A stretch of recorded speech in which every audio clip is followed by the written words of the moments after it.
Hi, welcome to my channel maths made easy, जिसमें हम maths को इजी बनाते हैं। Today we will see nth term of an AP. We know if in any sequence the difference between two consecutive terms, that is tn plus 1 minus tn, is constant, then the sequence is called arithmetic progression. In short, AP. The first term of AP, T1, is denoted by A, and common difference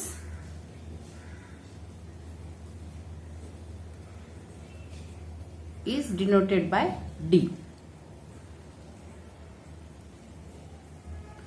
common difference अगर D है और first term A है तो second term आने के लिए we have to add D in first term, therefore T2 is equal to A plus D, and to get third term we have to add D again in this T2.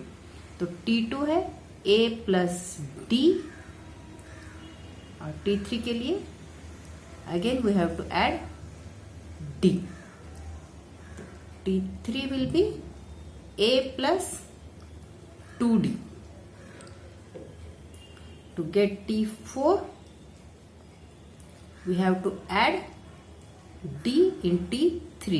T3 is A plus 2D plus D is equal to A plus 2D plus D आएगा 3D,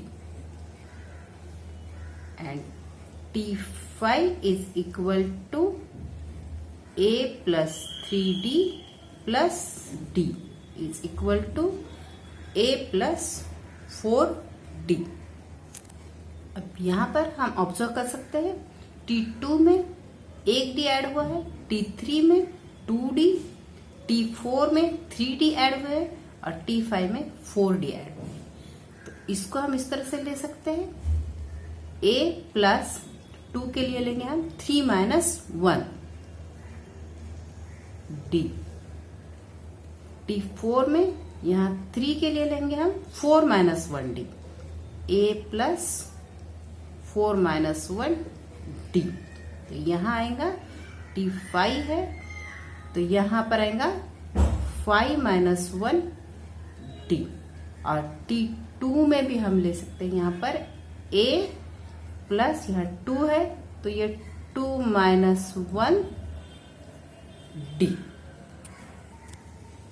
इस तरह हमें AP का nth term भी लिखने आएगा। Tn is equal to A plus nth term है, इसलिए यहां लेंगे हम n माइनस 1 D, एंड इस तरह से we get formula for nth term of AP.